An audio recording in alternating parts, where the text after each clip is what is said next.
I thought I'd discovered the greatest find of my career. A pyramid buried so deep in the desert it had escaped history itself.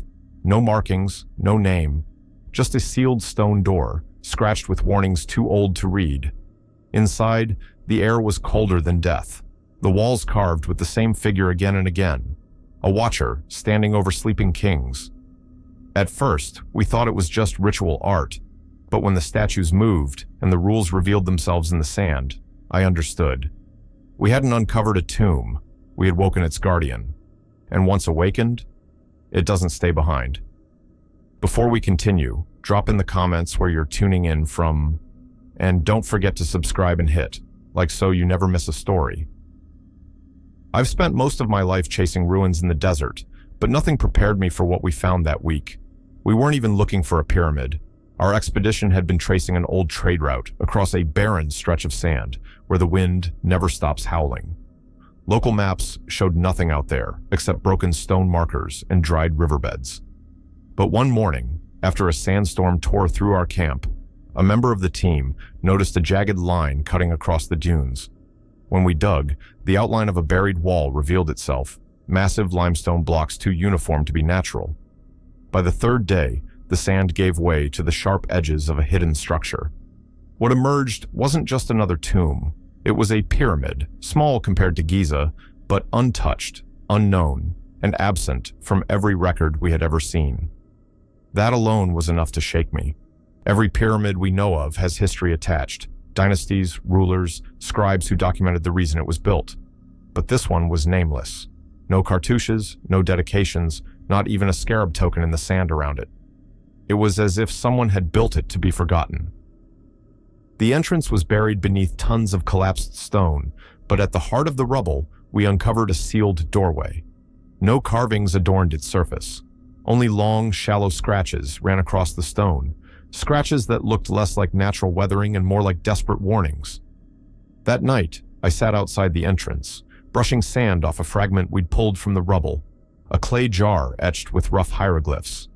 The script was strange, not the refined hand of temple scribes, but jagged, as if someone had carved it in haste. When I translated, only one word made sense. Guardian. I must have read it a dozen times, tracing the letters with my finger under the lantern light. My chest tightened. It wasn't a name, not a title, just a single warning left behind.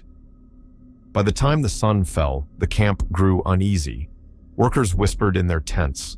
The air around the pyramid felt heavy, and the silence in the desert deepened until the usual night sounds, the wind, the shifting dunes, the cry of distant jackals, vanished entirely.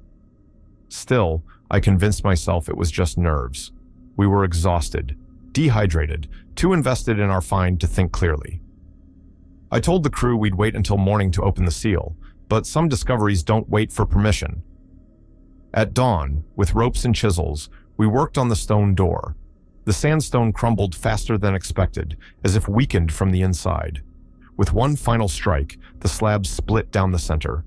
The sound that followed didn't belong in the desert. A rush of air surged past us, cold and stale, carrying with it the stench of something locked away for centuries. My lantern flickered, though there was no wind. For a moment, it felt as if the pyramid itself exhaled, like it had been holding its breath all these years, waiting for us. I should have stopped then. I should have listened to every instinct in my body screaming that we had crossed a line. But the door was open, and behind it stretched darkness, thick and endless, swallowing the beam of my flashlight. And when I looked back at the jar in my pack, at that single carved word, Guardian, I realized the warning had not been left for kings or priests. It had been left for us. We entered in a line, shoulders brushing the cut stone, breath fogging faintly in air that should have been dead. My flashlight pushed a pale tunnel ahead of us and swallowed itself a few meters later. The passage felt too quiet, like the pyramid absorbed our footsteps and kept them. The first corridor sloped downward, angled so precisely it made my inner ear ache.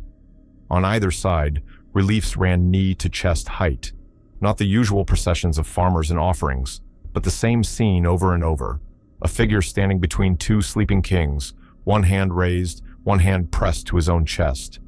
The carving style shifted from panel to panel, early, late, crude, masterful, as if generations had returned to renew the same warning until the stone itself remembered it. Nadia walked behind me, recording on the small body cam we use for surveys. "No cartouches," she murmured. "No titulary. Someone wanted the names erased." "Or never written," I said. We reached the first chamber after 37 steps. I counted to keep steady. A shallow basin of sand sat in the middle of the floor. Nothing else. I knelt, shone my light across its surface. The topmost grains were rippled into tiny dunes like a wind had passed across them moments earlier. "There's no draft," Samir said. He held a lit stick of incense to test air movement. The smoke climbed in a perfect column and hung near the ceiling like a thread someone forgot to cut.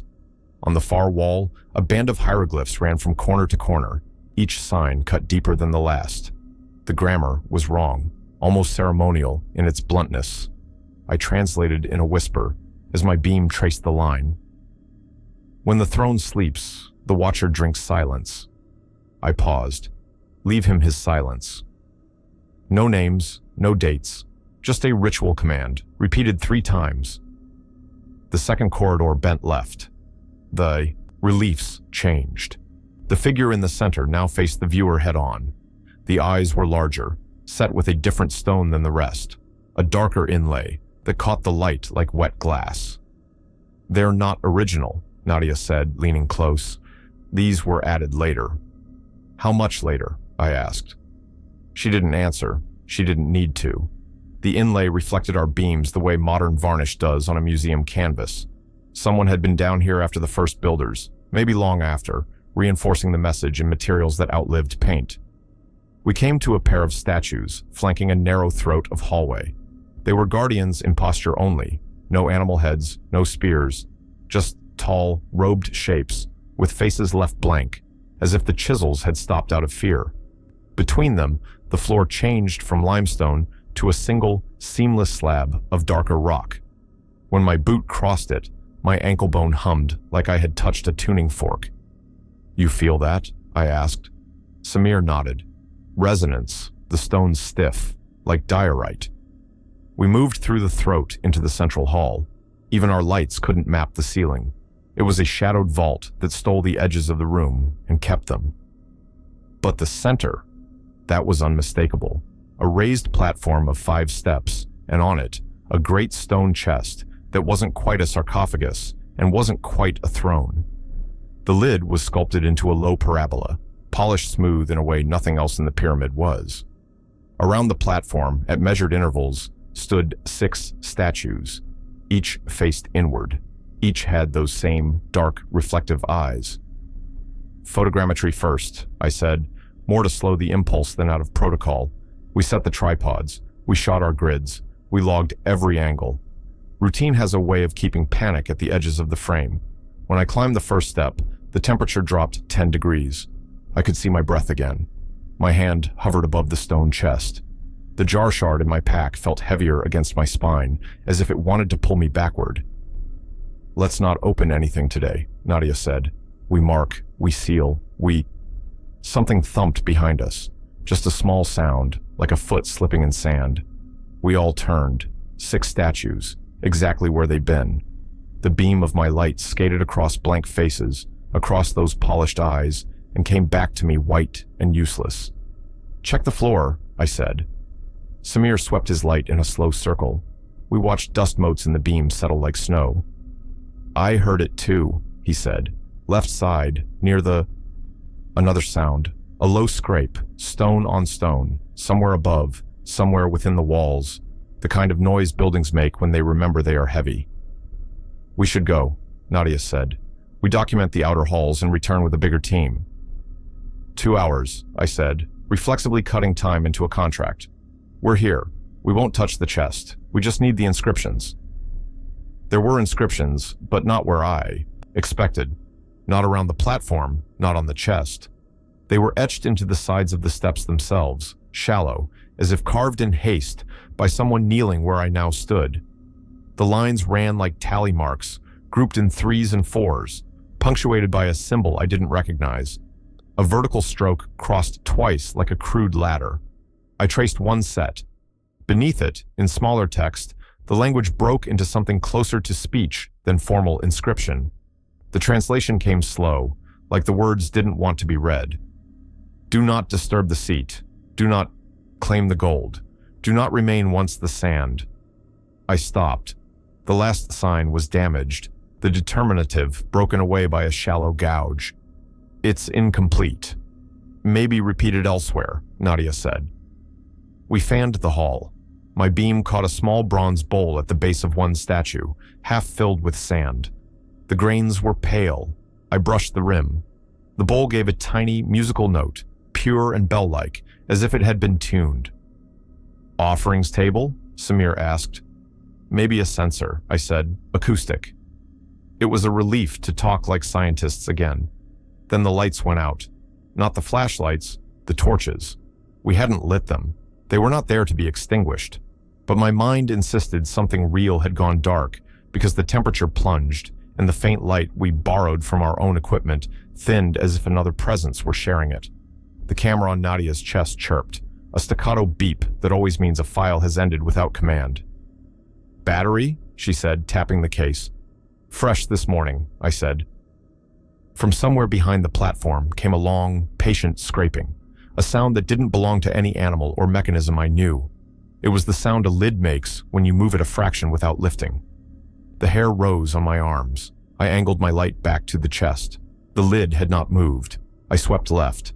The 6 statues stood in their ring, facing inward, hands folded into their sleeves. I counted them aloud without meaning to. 1, 2, 3, 4, 5. The beam slid across empty air. 6, I finished, but the number didn't land.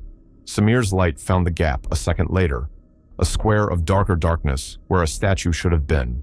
His beam whipped left, right, found the missing one a few feet off its mark, toe angled toward us now, head tilted a fraction as if listening.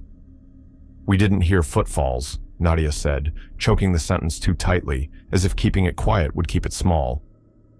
We heard the hall, I said, and didn't know what I meant until the walls hummed again, low and eager, a note that settled behind the heart and pressed. I took one step down from the platform. The bronze bowl rang again, a single clear tone that should have faded but instead held, as if some invisible hand kept the vibration alive. In the bowl, the pale sand rippled, and then, impossibly, drew itself into a flat plane, like the surface of a glass of water. Do not disturb the seat, I said, hearing my own voice as if from a corridor away. I turned to the chest. I had not touched it. None of us had. I kept my hands visible at my sides and raised them slightly like a surgeon stepping from the sink. Something in the dark moved without moving. A presence, a sort of weight, settled along the edges of the hall, and the ceiling we could not map leaned closer. My light found the missing statue again. I watched its shadow. The body was stone, the shadow was not. The shadow lagged by a breath, then caught up, then surged ahead against the wall like a stain. Back, I said. We move back the way we came. We edged toward the throat between the 2 blank-faced figures. The floor sang under our boots, a soft, almost animal moan from the stiff stone. Halfway to the corridor, the humming in the walls changed pitch. The note dropped and split into 2, then 3, like a chord struck on a hidden instrument. The bronze bowl answered, the sand's flat plane darkened by a shade, like a cloud passing the sun. I didn't know why the thought chilled me more than the cold itself, but it did. If the bowl could change, it could measure, and if it could measure, it could count us. We reached the statues at the throat. I put my palm to the left one and felt nothing. No temperature, no texture. My skin knew stone, but this didn't read as stone. It read as threshold. Go, I said, Nadia first. She slipped past. The camera on her chest restarted with a soft beep and a blinking red light, as if whatever lay beyond the Guardians allowed the modern world to exist again. Samir followed, slow, careful. I turned to take one last photograph of the hall, a reflex born of 1,000 rushed retreats. My beam swept the platform. The missing statue now stood on the first step of the dais, facing the chest. Its hands were no longer folded. They were open, palms up, as if ready to receive something offered or to give something back. And in the dark, we hadn't been able to map. A voice arrived. It wasn't a sound so much as a pressure laid across my bones, a vibration that made my teeth ache and the joints of my fingers click. It said words without speaking them, and those words arranged themselves directly in the part of the mind that understands rules. Do not disturb the throne. The bronze bowl rang, brighter, and the pale sand inside bled at the edges into a faint blush. Do not claim the gold. The statue's eyes caught our light and didn't return it. Do not remain once the sand runs. The voice ceased, not faded, stopped as if cut cleanly by a blade. The humming in the walls went with it. The hall returned to the silence of sealed spaces. Out, I said. My voice came back to me a fraction late. We backed through the throat and into the corridor, our beams holding steady until the bend. Behind us, something resumed breathing. Not lungs, stone, weight, history. Tired of being ignored. At the mouth of the first chamber, I looked down into the shallow basin on the floor. The sand inside had taken the same unnatural flatness as the bowls, a level plane in a room without wind, and in its surface, a thin, red line had appeared, creeping like a capillary across the grains. We didn't speak. We didn't need to. The rules were not for the kings, not for the priests, not for the dead. They were for us, and they had started counting. The red line in the sand kept spreading, slow and deliberate, as if the grains themselves were bleeding. None of us moved. The beam of my flashlight trembled against the far wall, and I realized it wasn't my hand shaking. It was the stone beneath my boots, vibrating in rhythm like a drum. Nadia whispered, "It's marking time." Her voice was nearly swallowed by the silence. That silence wasn't empty. It pressed on us, thick, as though something massive was listening from the dark. I turned to retreat, but the corridor ahead had changed. The walls felt closer, and the air grew heavy, tinged with the faint metallic sting of rust.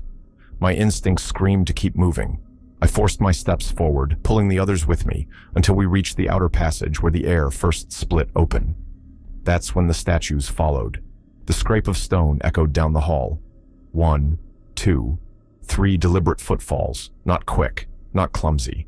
Heavy, slow, inevitable. The sound of something that didn't need to hurry because it knew escape was impossible. I swung my light behind us. The corridor was empty, but on the walls, our shadows multiplied. Not 3 of us, but 4. The 4th figure was taller, shoulders broader, and its head brushed the unseen ceiling. Its arms hung unnaturally long, stretching until the fingers grazed the floor. Samir cursed under his breath. "It's here."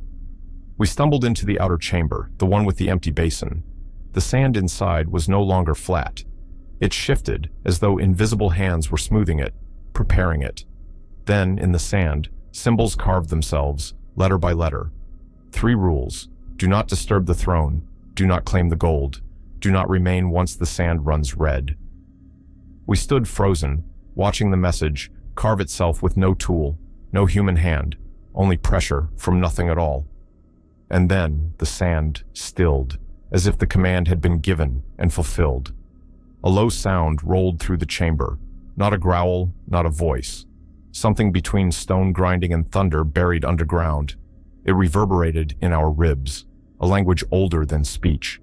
The shadows lengthened across the walls until the guardian's form towered over us. It did not strike, not yet. Instead, it loomed, its glowing eyes fixed on us like embers in the dark.